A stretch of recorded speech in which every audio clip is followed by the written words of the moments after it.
नमस्कार दोस्तों, welcome to study पाठशाला। आइए शुरू करते हैं आज का सेशन। तो आज हमारे प्राइम एजेंडा पे होंगे, इसरो ने अपना डॉकिंग का जो मिशन था उसे सक्सेसफुली सेट कर दिया है। नॉर्थ साउथ के बीच में जो डेमोग्राफिक डिवाइड है उससे जुड़ी हुई कुछ बातों को समझेंगे। और ये एक नई स्कीम है, ड्रोन दीदी स्कीम, इससे जुड़ी कुछ चीज़ों को जानेंगे।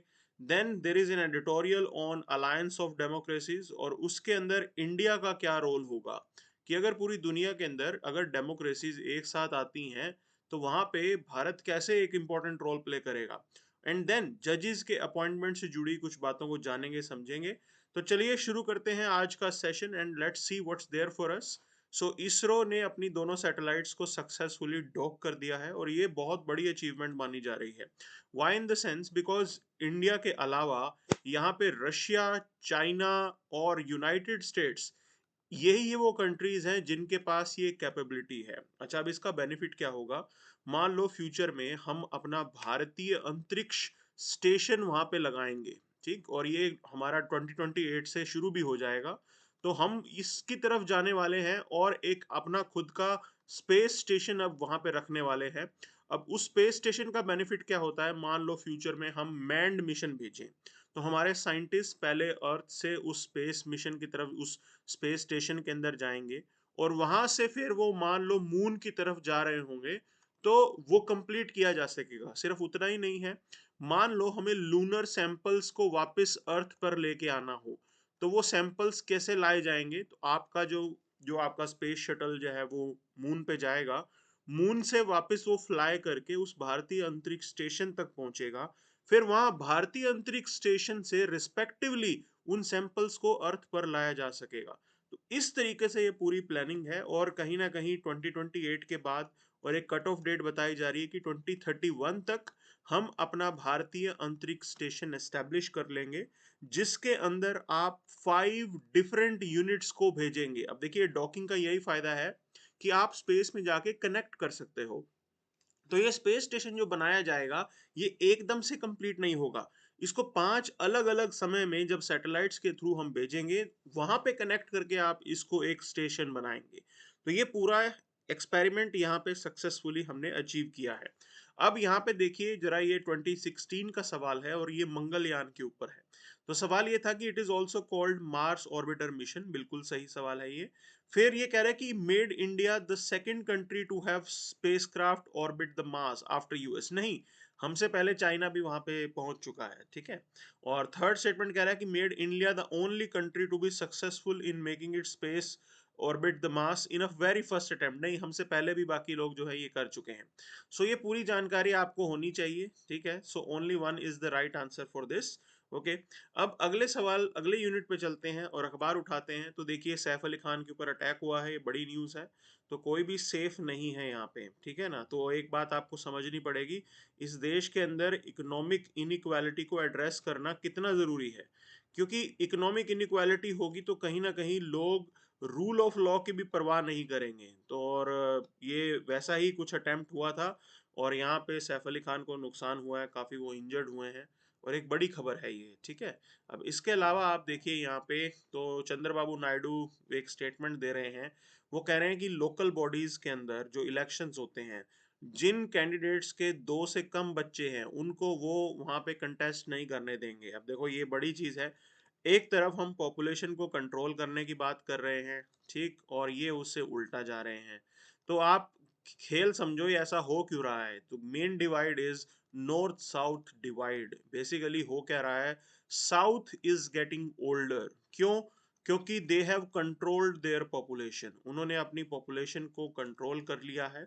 एंड वहां पे जो फर्टिलिटी रेट है, अब फर्टिलिटी रेट की कहानी ऐसे होती है, 2.1%, जो 2.1 जो फर्टिलिटी रेट होता है, that is considered as replacement rate, ठीक। कि भाई हम दो, हमारे दो, तो हस्बैंड वाइफ मरेंगे, उनके बेटे जो बच्चे जो हैं वो आगे आ जाएंगे। So that is how it works. तो पॉपुलेशन स्टेबल रहती है। बट साउथ के स्टेट्स में हो क्या रहा है, the fertility rate has gone below 2.1।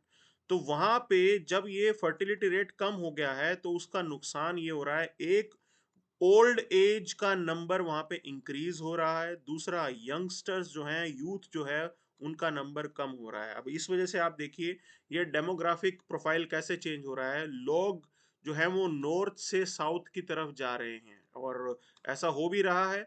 अच्छा, अब इसके चक्कर में जो कल्चरल डिफरेंसेस हैं, कल्चरल इनसिक्योरिटीज भी इंक्रीज हो रही हैं। तो ये बहुत सारे फैक्टर्स हैं जो यहाँ पे एक साथ काम कर रहे हैं। उनको कंसिडर करते हुए, मतलब लेबर की शॉर्टेज हो, कल्चरल इनसिक्योरिटी हो, या आप बोल सको कि बाकी दूसरे फैक्टर्स के कारण, यहाँ पे चंद्रबाबू नायडू ने एक स्टेटमेंट दी है कि जिनके 2 से कम बच्चे हैं उनको वो लोकल बॉडीज में कंटेस्ट नहीं करने देंगे। तो ये समस्या है यहाँ पे। अब देखो एक बात समझनी है कि भी ये सिर्फ इनकी नहीं प्रॉब्लम है, ग्लोबली भी ये प्रॉब्लम आ रही है। साउथ कोरिया के अंदर भी ऐसा ही समस्या हो रही है, जापान में भी ऐसा ही हो रहा है, ठीक है ना। और इवन द यूरोपियन नेशंस, उनमें भी ऐसा ही चल रहा है। तो ये बहुत ही एक अलार्मिंग सिचुएशन है कि कहीं ना कहीं आपके यहाँ पे आपके जो खुद के इंडिविजुअल्स हैं, नेटिव्स हैं, वो लोग अवेलेबल ही नहीं है काम करने को लेके, और इस वजह से आपको बाहर से लेबर लेके आनी पड़ रही है, और वहां पे जो आपका प्रोफाइल है, कल्चरल प्रोफाइल है, वो पूरे तरीके से चेंज होता हुआ नजर आ रहा है। सो this is how he is pointing out this particular argument. अब देखो ये नॉर्थ साउथ डिवाइड जो है ये प्रॉब्लम भी क्रिएट करेगा, और पास्ट में भी प्रॉब्लम क्रिएट कर चुका है, ठीक है ना। इसका असर देखिए कहाँ मिलेगा आपको, तो डिस्ट्रीब्यूशन ऑफ सीट्स की अगर हम बात करें, उस पे भी इसका असर देखने को मिलेगा, चाहे वो लोकसभा की सीट्स हो। अब देखो लोकसभा की सीट्स अगर हमने रिवाइज की, तो साउथ की पॉपुलेशन तो कम हुई है, तो इनकी नंबर ऑफ सीट्स जो है वो कम हो जाएंगी, और नॉर्थ की जो है नंबर ऑफ सीट्स जो है वो इंक्रीज होंगी, क्योंकि नॉर्थ की पॉपुलेशन तो एक्सपैंड हो रही है। कि एक तरफ यूपी और बिहार की अगर आप बात करोगे, तो यहाँ पे फर्टिलिटी रेट 2.4 2.9 ऐसा चल रहा है। तो वहां पे तो पॉपुलेशन अभी भी एक्सपैंड कर रही है, लेकिन यहाँ पे कहीं ना कहीं साउथ के स्टेट्स में पॉपुलेशन जो है वो कम होती जा रही है। तो ये इसका असर बाकी फैक्टर्स पे भी पड़ने वाला है, कंसिडरिंग दैट उन्होंने ये कहा है कि भाई पॉपुलेशन बढ़ाओ, और जो है 2047 तक पॉपुलेशन को इंक्रीज करो, अदरवाइज काफी नुकसान होने वाला है। ओल्ड एज, देखो ओल्ड एज का नंबर इंक्रीज होने का मतलब क्या होता है, इसका मतलब ये होगा कि डिपेंडेंट्स जो हैं वो इंक्रीज हो जाएंगे। तो डिपेंडेंट इंक्रीज हो जाएंगे और आपके यहाँ पे यूथ जो है वो कम अवेलेबल होगा। सो this is what he pointed out. ठीक, आगे चलते हैं। तमिलनाडु की ये स्कीम है ड्रोन दीदी, जो बेसिकली ये सेंटर की स्कीम है।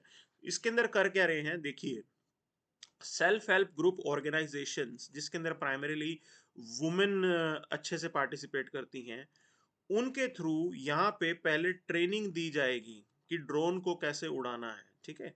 तो इंडिविजुअल को ट्रेनिंग दी जाएगी, उसके बाद 7 लाख का ये ड्रोन है जो उनको हैंड ओवर किया जाएगा। अब इसकी हेल्प से करेंगे क्या, तो बेसिकली मान लो फार्मर्स की हेल्प करनी है पेस्टिसाइड्स को स्प्रे करने में। नॉर्मली क्या होता है ना, फार्मर जो लेबर वर्कर लगाता है और खुद फिर स्प्रे करता है, और फिर वो एक्सपोज हो जाता है फर्टिलाइजर से, पेस्टिसाइड से, केमिकल से। अब वो चीज यहाँ पे नहीं हो पाएगी इस ड्रोन को उड़ाते हुए। एक तो वो फास्ट मैनर में पेस्टिसाइड्स को स्प्रे कर पाएंगे, और दूसरी बात आप देखिए वुमेन एम्पावरमेंट यहाँ पे होगा। ठीक, तो इन्होंने तो तमिलनाडु का एग्जाम्पल दिया है ये सेंटर की स्कीम, जिसके थ्रू ये नई कैपेबिलिटी जो है हम वुमेन को सिखा रहे हैं, and specifically this is going to be a good initiative. और टैक्स से भी तो आपको बनाना ही बनाना पड़ेगा, ठीक है, वुमेन को। सो this is the point, this is the point जो हमें ध्यान देना है, ठीक है। अब आगे बढ़ते हैं यहाँ पे। तो यहाँ पे आपके सामने एक स्कीम हम यहाँ पे लेके आए हैं, तो दैट इज एमपी लैड। देखिए, member of parliament local area development scheme, इस पे सवाल जो है यूपीएससी ने किया था ये, और ये 2020 का आपका सवाल है। तो ये क्या कह रहा है सवाल देखिए आप, तो ये कह रहा है कि fund must be use to create durable assets like physical infrastructure for health education etcetera. Yes, this statement is correct. ठीक, इसके लिए आप इस पैसे को खर्च कर सकते हो। अच्छा, कब ये अनाउंस हुई थी, आप देखिए ये एक सेंट्रल सेक्टर स्कीम है जिसको 1993 में अनाउंस किया गया था। अब आप सेकंड स्टेटमेंट देखिए, specified portion of each MPs fund must B benefiting SC ST population. ये स्टेटमेंट भी बिल्कुल सही है। तो यहाँ पे लिखा भी हुआ है कि हर साल एटलीस्ट 15% जो एमपी लैड का एंटाइटलमेंट है वो SC कम्युनिटी के लिए आपको खर्च करना होगा, और 7.5% जो है वो आपको ST पॉपुलेशन के लिए खर्च करना पड़ेगा। तो ये अमाउंट है यहाँ पे लिखा हुआ है। अच्छा, in case state does not have ST inhabited area, this amount may be utilised for SC community. तो जैसे आपको एग्जांपल बता देता हूँ, हरियाणा है, पंजाब है, तो यहाँ पे एसटी नहीं है, ठीक है ना, शेड्यूल्ड ट्राइब्स यहाँ पे नहीं है। तो इस केस में इन्होंने बताया कि आप एमपी लैड का जो 7.5% का अमाउंट है, वो आप चाहो तो एससी पॉपुलेशन के ऊपर भी स्पेंड कर सकते हो। अच्छा, अब ये एमपी लैंड जो फंड है, थर्ड स्टेटमेंट कह रहा है कि they are sanctioned on yearly basis, and अगर वो अनयूज रह जाते हैं, they can not be carry forward to the next year. Okay, वो अगले साल नहीं लेके जाए जा सकते। अब देखो ये क्या चीज कह रहा है, रियलिटी ये है कि MP lad funds are non lapsable, वो लैप्सेबल नहीं है। अगर फंड्स आपके अनयूज रह जाते हैं तो आप उसे नेक्स्ट ईयर तक लेके जा सकते हो। नॉर्मली इंडिया के अंदर क्या है, जो सरकारी स्कीम्स होती है उसका पैसा आपको उसी साल खर्च करना होता है, लेकिन एमपी लैड इनमें थोड़ा अलग है कि आप उस मनी को अगले साल तक लेके जा सकते हो, नेक्स्ट ईयर में भी वो पैसा जो है बच गया हो उसको स्पेंड किया जा सकता है। वही चीज ये हाईलाइट कर रहा है, ठीक है ना। अच्छा, अब इसके अंदर डिस्ट्रिक्ट अथॉरिटी का भी रोल उन्होंने बताया है कि डिस्ट्रिक्ट अथॉरिटी वो ओवरऑल कोऑर्डिनेशन और सुपरविजन के लिए रिस्पॉन्सिबल होंगे, ठीक। और उनको एक चीज मेक श्योर करनी है कि साल के अंदर एटलीस्ट 10% ऑफ वर्क जो है उसको अच्छे से इंस्पेक्ट करें, कि आपको टाइम निकालना है और आप उसको उस पर्टिकुलर जो भी एफर्ट आपने किया है उसको इंस्पेक्ट करना जरूरी हो गया है। That is what this role of district authority is, और वही चीज यहाँ पे हाईलाइट भी की गई है। अब ये पॉइंट आप देखिए, district authority must inspect at least 10% of all work every year, ठीक है। तो ये स्टेटमेंट ठीक है ना। तो इस हिसाब से देखें तो थर्ड स्टेटमेंट ही गलत है, बाकी स्टेटमेंट सही है। तो first, second and fourth, D is the right answer to this question. आगे बढ़ते हैं यहाँ पे एडिटोरियल के ऊपर। तो उसके पहले एक बार जरा अखबार पे नजर घुमाते हुए चलेंगे, बीच में कुछ छूट तो नहीं गया यहाँ पे। काफी चीजें तो मोस्टली हमने देख ही ली हैं, जो नॉन यू कैन से असेंशियल है, काफी पॉलिटिकल न्यूज वगैरह है वो हम लोग नहीं कवर करते हैं। तो थिंग्स आर फाइन, चीजें ठीक हैं यहाँ पे, कोई खास इसमें दिक्कत नहीं है, पॉलिटिकल न्यूज हम नहीं लेके चलते हैं। Then talking about this, Sriharikota to get new launch pad. Okay, so अब हम ना नेक्स्ट जनरेशन लॉन्च व्हीकल की तरफ जा रहे हैं।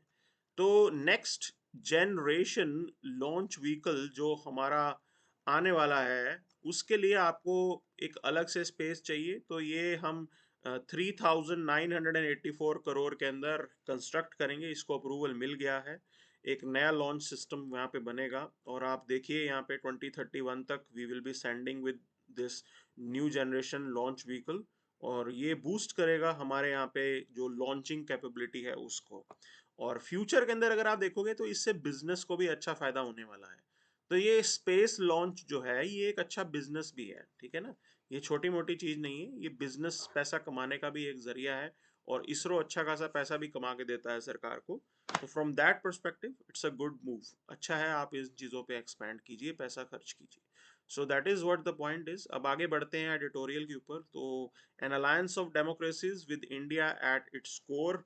तो काफी इंटरेस्टिंग ये एक एडिटोरियल है जो इंडिया के इंपॉर्टेंस को समझ रहा है। So they are saying this this year is going to be a super election year, क्योंकि बहुत ज्यादा देशों के अंदर इलेक्शंस यहाँ पे हैं, खासकर जो डेमोक्रेसीज हैं वहां पे तो इलेक्शन है, and we will have new leadership. आपको न्यू लीडरशिप भी यहाँ पे मिलेगी, and this is what had been the case. Okay, तो ये 2024 की बात कर रहे हैं यहाँ पे, और वही सीक्वेंस चलता भी जा रहा है। देखो इंडिया में भी इलेक्शन हुए, यूएस में भी इलेक्शन हुए, बाकी कंट्रीज में भी इलेक्शन हुए। So you had new thought of leaders जो नई सोच, नया आउटलुक रखते हैं चीजों को देखते हुए। और इस बीच जो इम्पोर्टेंट हमारे लिए आज की डेट में एंगल चल रहे हैं, one is economic security, defence cooperation, technology को कोलैबोरेशन। ये ऐसे एरियाज हैं जिसमें साथ में मिलकर काम करना जरूरी है। और आज आप देखिए डबल स्टैंडर्ड्स को इन्होंने कहा है कि acknowledge India's historical ties with Russia and rivalry with China. तो ये चीज ये एक्सेप्ट कर रहे हैं, ये जो नेशंस हैं जिन्होंने एडिटोरियल लिखा है वो बात समझते हैं कि देखो इंडिया यूएस की तरह नहीं है, हम एक तरीके से मेंटेन करके रखते हैं, हम रशिया के साथ भी इक्वेशन अच्छी रखेंगे, हम यूएस के साथ भी इक्वेशन अच्छी रखेंगे। और आप चाइना को कितना मर्जी कुछ कह लो, राइवलरी है, but China is our neighbour, ठीक है ना। And you can change your friends but not your neighbours. So neighbour के साथ तो अच्छी बना के रखनी ही रखनी पड़ती है, that is what is being pointed out. So Europe to address its own economic dependence on China, that is the point. अच्छा, अब challenge of Russia and China की बात करें तो it recognize their partnership as a threat to global democracies, पूरी दुनिया के लिए ये खतरे की तरह है, रशिया और चाइना की बात अगर हम साथ में देखें। अच्छा, and this is going to strengthen ties between India, Europe and US. तो हमारे जो टाइज हैं उसको भी स्ट्रेंथन यहाँ पे करता हुआ नजर आ रहा है। वहीं अगर हम बात करें, मतलब ये एंगल ऐसा है कि जहां पे भी चाइना को काउंटर करने की बात होगी वहां पे हम साथ में आ सकते हैं, लेकिन हम लोग रशिया को नहीं काउंटर करना चाहते। तो challenge of Russia China friendship है, लेकिन रशिया पर से डायरेक्टली हमारे लिए चैलेंज नहीं है, उसको हम एज अ थ्रेट नहीं देखते हैं। तो we are clear about this, ठीक है ना। ट्रेड एंड इन्वेस्टमेंट की बात करें तो trade and investment is one area where we can collaborate, वहां पे हम साथ में मिलकर काम कर सकते हैं। And India is a very trusted partner, हम चाइना की तरह वेपनाइजेशन ऑफ इकोनॉमी और ये सब चीजें नहीं करते हैं। So they do that but we don't. So काफी एक रिलायबल इक्वेशन इंडिया की यहाँ पे इनकी है। डिफेंस कोलैबोरेशन में भी वी कैन वर्क टुगेदर, यहाँ पे भी हम साथ में काम कर सकते हैं। एंड ऑलरेडी हम यूएस और क्वाड के साथ काम कर ही रहे हैं। तो आइडिया ये है कि why not we allow European Union to be, you can say, member of Quad. अगर हम क्वाड को एक्सपैंड करते हैं तो यूरोपियन यूनियन को भी आप इसका मेंबर बना सकते हैं। That is something that we can think about, इसके ऊपर सोचा जा सकता है, ठीक है ना। तो ये अच्छी चीज है यहाँ पे। एंड देन एनर्जी कोलैबोरेशन वो जरूर आप कर सकते हो। आप क्वांटम कंप्यूटिंग, फ्यूचर की जो रिसर्च है उसके अंदर आप साथ में मिलके काम कर सकते हो। And the most important thing जो इंडिया की स्ट्रेंथ भी है, पीपल टू पीपल टाइज, यहाँ पे हम अपनी इक्वेशन को बेटर कर सकते हैं। This is something that we can think about. Okay, so यही चीजें हमें सोचनी है, and working upon these areas we can improve our relation with Europe, US, सबके साथ हम अच्छा इक्वेशन यहाँ पे रख सकते हैं। तो ये फैक्टर्स हैं जिन पे आप साथ में मिलकर काम करेंगे। अब आगे चलते हैं, let's look into this what's there in newspaper. तो ये T20 से related, has T20 cricket deskilled Indian batting, तो ये एक नई डिबेट चल रही है यहाँ पे कि भाई T20 आने से जो है हमारी बैटिंग को नुकसान हुआ। ऐसा कुछ भी नहीं है, जरूरी नहीं है ऐसा हो, ठीक है ना। तो ये एक थॉट प्रोसेस हो सकता है। Now Singapore to help India semiconductor industry. Okay, देखिए Singapore is really good with technology and they have been are, you can say, good trading partner. तो अब हम काफी अच्छे ट्रेडिंग पार्टनर रहे हैं, पास में भी काफी आप लोग साथ में मिलकर काम कर चुके हो। And idea is this, let's device this data corridor. एक आप डेटा कॉरिडोर बना सकते हो। देखिए हमारे यहाँ पे we can explore the connectivity with Bengaluru. Okay, Bengaluru is that data, you can say, IT centre है इंडिया के अंदर, और हम इनकी जो है यहाँ पे सिंगापुर बेंगलुरु इक्वेशन या इंडिया सिंगापुर इक्वेशन, उसको स्ट्रेंथन करते हुए चीजों को आगे बढ़ा सकते हैं। So that would have been a good equation, और अगर हम ये आइडिया लेके चले तो। बट सिंगापुर हमें हेल्प करेगा specifically, we have this data, you can say, engagement, और India is an IT giant, उसमें जरूर हम लोग सिंगापुर के साथ मिलकर काम कर सकते हैं, उनके एक्सपीरियंसेस से सीख सकते हैं। They are quite tech savvy, काफी अच्छे हैं वो टेक्नोलॉजी में। So justice K Vinod Chandran will be sworn in as supreme court जज। और अब जो है 33 जजेस हो गए हैं सुप्रीम कोर्ट में, एक जज की कुर्सी खाली है, जल्दी से वो भी कंप्लीट करो तो 34 का जो हमारा टोटल स्ट्रेंथ है वो कंप्लीट हो जाएगा। And this is a good good development, ठीक है ना। तो आप इससे फायदा क्या होगा, टाइमली जो अपॉइंटमेंट होती है उससे आप जो केसेस हैं उनको फास्ट फॉरवर्ड मोड में एड्रेस कर पाते हैं।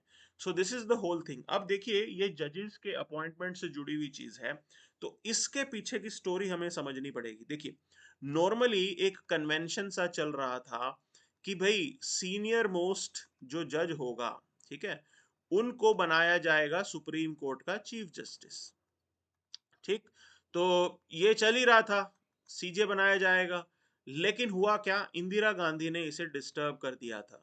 उन्होंने जो जजेस थे अपनी पसंद के वो बनाना चाहते थे, और अपॉइंटमेंट के अंदर काफी प्रॉब्लम हुई उसमें। अच्छा, एक तरीके से इंदिरा गांधी ने जो जजेस की अपॉइंटमेंट की उसके अंदर जुडिशरी का पॉइंट नहीं कंसीडर किया और अपने मन से ही अपॉइंटमेंट किया। अब देखो वहां पे बोन ऑफ कंटेंशन बन जाता है, और वो बोन ऑफ कंटेंशन क्या बनता है कि जज जुडिशरी की जो इंडिपेंडेंस है वो कॉम्प्रोमाइज हो जाती है, ठीक है ना। Because she wanted a committed judiciary, और हम ये हमारे देश के इंटरेस्ट में या सिटीजन के इंटरेस्ट में ये बिल्कुल भी नहीं था कि भी किसी भी हालात में जुडिशरी जो है वो कॉम्प्रोमाइज हो जाए। अब यहाँ पे मेन खेल समझना जरूरी है, और केसेस का खेल शुरू होता है। तो फर्स्ट जज केस आया, ठीक। तो फर्स्ट जज केस के अंदर जहां पे अपॉइंटमेंट रिलेटेड मैटर है, वहां पे एक चीज बोली गई, दैट कंसल्टेशन अब लिखा क्या गया है, प्रेसिडेंट विल अपॉइंट जजेस in consultation with other you can से जजेस, तो वहां पे लिखा गया कंसल्टेशन विद यू कैन से chief justice of India is not concurrence, मतलब कंसल्ट करना है लेकिन मानना ना मानना वो हाथ में नहीं है। तो ये तो फर्स्ट जज केस था, मतलब कंप्लीटली सारा गेम किसके हाथ में हो गया था, सारा गेम हो गया था प्रेसिडेंट के हाथ में। और प्रेसिडेंट में के हाथ में गेम होने का मतलब है एक तरीके से सरकार पीछे से कंट्रोल करेगी, ठीक। तो ये फर्स्ट जज केस के अंदर आता है। फिर मामला आया सेकंड जज केस में। तो सेकंड जज केस के अंदर कोर्ट ने जजमेंट दिया, उन्होंने कहा कि भाई ये जो कंसल्टेशन का मतलब है कि consultation with judiciary means, consultation with chief justice means binding provision, कि ऐसा नहीं है कि ये आप सिर्फ बोलोगे कि सजेशन दे दिया, मानना ना मानना मेरे हाथ में है। बोला कि जो राय चीफ जस्टिस या जुडिशरी की तरफ से आएगी अपॉइंटमेंट रिलेटेड, वो बाइंडिंग होगी।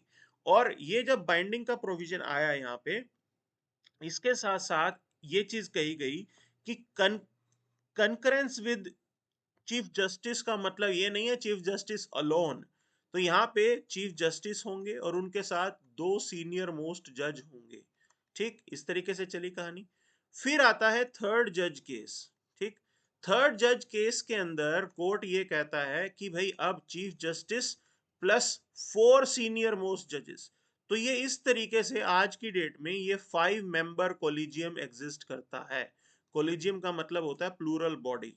तो ये कोलिजियम बना, और आज सिनेरियो कैसा है, कोलिजियम जो है वो नेम्स को सजेस्ट करता है, कोलिजियम नाम देगा और उन्हीं नाम को प्रेसिडेंट साहब फिर आगे जाके अप्रूव कर देंगे। तो ये प्रेजेंट में अपॉइंटमेंट सिस्टम है। तो यहाँ पे जो जज साहब का अपॉइंटमेंट हुआ है that is as per this system. और हाँ, हम ये जरूर कहते हैं कि भाई कोलिजियम भी ट्रांसपेरेंट नहीं है, collegium is also not transparent and we blame that, okay, उसके ऊपर ब्लेम भी ये लगता है। बट डिस्पाइट एवरीथिंग, कमियां होने के साथ साथ अभी भी जो है ये एक बहुत ही इफेक्टिव सिस्टम है कि इसका ऑल्टरनेटिव आपको कोई अच्छा ढंग से मिल नहीं रहा है। जब आपको ऑल्टरनेटिव मिल जाएगा देन वी कैन थिंक कि भाई इस सिचुएशन जो है अब आप इससे रिप्लेस कर दीजिए। अब इस क्वेश्चन के अंदर भी मैं उस ऑल्टरनेटिव की कहानी आपको बताऊंगा। तो यहाँ पे एक तरीके से जब कॉलेजियम नेम सजेस्ट करता है तो कहानी ये बनी, भाई ये तो हो गया जजेस आर अपॉइंटिंग जजेस, जजेस ही जजेस को अपॉइंट कर रहे हैं। और पूरी दुनिया के अंदर ये कहीं नहीं होता कि भाई बैलेंस ऑफ पावर तो आपको मेंटेन करने रखना पड़ना पड़ेगा ना, कि ये क्या तरीका है कि जजेस आर अपॉइंटिंग जजेस, तो वो एक्सेप्टेबल भी नहीं है। अब उसी को देखते हुए 99th कॉन्स्टिट्यूशन अमेंडमेंट एक्ट लेके आती है गवर्नमेंट, जिसके थ्रू वो एक नेशनल जुडिशियल अपॉइंटमेंट कमीशन बनाना चाहते थे। अब इस नेशनल जुडिशियल अपॉइंटमेंट कमीशन के अंदर प्रॉब्लम क्या थी, इसके अंदर एग्जीक्यूटिव का भी प्रेजेंस था, ठीक। कुछ मेंबर जुडिशरी के भी थे, जुडिशियल मेंबर्स भी थे, और प्लस एग्जीक्यूटिव के भी मेंबर्स थे, मंत्री जी, लॉ मिनिस्टर खुद इसमें थे। तो इसको देखते हुए जो है हमारे सुप्रीम कोर्ट ने इसे नल एंड वॉइड डिक्लेयर कर दिया। तो सुप्रीम कोर्ट ने कहा कि भाई क्योंकि इसमें एग्जीक्यूटिव प्रेजेंट है, ये इंडिपेंडेंस ऑफ जुडिशरी को कॉम्प्रोमाइज करता है। तो इंडिपेंडेंस ऑफ जुडिशरी का जब एंगल इन्होंने डाला, और इंडिपेंडेंस ऑफ जुडिशरी की बात करें तो ये तो हमारे बेसिक स्ट्रक्चर का पार्ट है, ठीक। तो कॉन्स्टिट्यूशन के बेसिक स्ट्रक्चर का पार्ट है और एक तरीके से आप इस पे कॉम्प्रोमाइज नहीं कर सकते हो। और यही चीज यहाँ पे इन्होंने हाईलाइट भी की है that this is not acceptable. और they have mentioned this, and considering this इस एनजेएसी को नल एंड वॉइड डिक्लेयर किया गया, स्ट्रक डाउन किया गया, ठीक। So that is the point here and second statement is correct. अब देखिए फर्स्ट स्टेटमेंट इसके अंदर क्या दे रखी है। फर्स्ट स्टेटमेंट कह रही है कि 44th amendment to the constitution placing the election of president beyond judicial review. देखिए ये 44th अमेंडमेंट तो 1978 में आई थी कि प्रधानमंत्री के इलेक्शन को बियॉन्ड जुडिशियल रिव्यू डालने का काम ये 39th कॉन्स्टिट्यूशन अमेंडमेंट ने किया था। ये इंदिरा गांधी ने किया था, क्योंकि उनका जो इलेक्शन है वो इलाहाबाद हाई कोर्ट ने नल एंड वॉइड डिक्लेयर कर दिया था। एंड कंसिडरिंग दैट वो चाहती थी कि वो कभी भी कुर्सी ना छोड़े, तो इसीलिए उन्होंने प्रोविजन ये बनवाया कि भाई जो प्राइम मिनिस्टर का इलेक्शन होगा या प्रेसिडेंट का इलेक्शन होगा या वाइस प्रेसिडेंट का इलेक्शन होगा, स्पीकर ऑफ लोकसभा का इलेक्शन होगा, तो वो एक तरीके से जुडिशियल रिव्यू के परव्यू से बाहर हो जाएगा। तो ये इस प्रोविजन का था 39th का, नॉट 34, नॉट 44th। तो इसलिए ये गलत है स्टेटमेंट। तो first statement is wrong and second statement is correct. So this is what we should know about it. Okay, आगे बढ़ते हैं, यहाँ पे देखते हैं कुछ और सवाल। तो centre announces the constitution of 8th पे कमीशन। तो अब और सैलरीज जो हैं वो इंक्रीज होने वाली हैं, तो सबका फायदा होगा यहाँ पे। अच्छा, पे कमीशन सिर्फ सैलरी की बात नहीं करता, पे कमीशन जो है साथ साथ एडमिनिस्ट्रेटिव रिफॉर्म्स देने की बात भी करता है। ठीक है, तो आप सिर्फ पे कमीशन को ये मत समझा करो कि सैलरीज जो हैं बहुत बढ़ती हैं, यहाँ से एडमिनिस्ट्रेटिव रिफॉर्म्स भी आते हैं। तो they are also you can say, you can important entities. अब आगे बढ़ते हैं यहाँ पे, तो अगले न्यूज पे चलते हैं। तो chief justice, sorry, chief guest हमारे रिपब्लिक डे के होंगे इंडोनेशियन प्रेसिडेंट। ओके, सो हम दिखाएंगे पूरी दुनिया को कि क्या क्या हमारे पास है। और it's a celebration of, you can से, इंडियन रिपब्लिक। काफी अच्छा ये पॉइंट है यहाँ पे। ठीक है, अब आगे देखिए, अगले न्यूज पे चलते हैं। So directly will move to the, you can say, world news. सीधा वर्ल्ड न्यूज पे चलते हैं, क्या है खबरें पूरी दुनिया की। So Daya Naike secures 3.7 billion Chinese FDI for oil refinery। अब देखो, श्रीलंका की हालत ऐसी है कि उसको इन्वेस्टमेंट की जरूरत है, तो beat from India, beat from China, they want good equation with everyone. तो वही चीज यहाँ पे चल रही है। ठीक है, अब इसराइल और हमास के बीच में जो है एक ट्रूस डील तो हुई है, बट अब ये देखना पड़ेगा कि कब तक ये चलेगा। तो ये अभी भी डाउटफुल है, क्योंकि इसराइल ये कह रहा है कि Hamas is back tracking on the deal. अभी भी वायलेंस हो रहा होगा थोड़ा बहुत, but this is the present situation there. Okay, so this is what we have for today's newspaper. Thank you very much.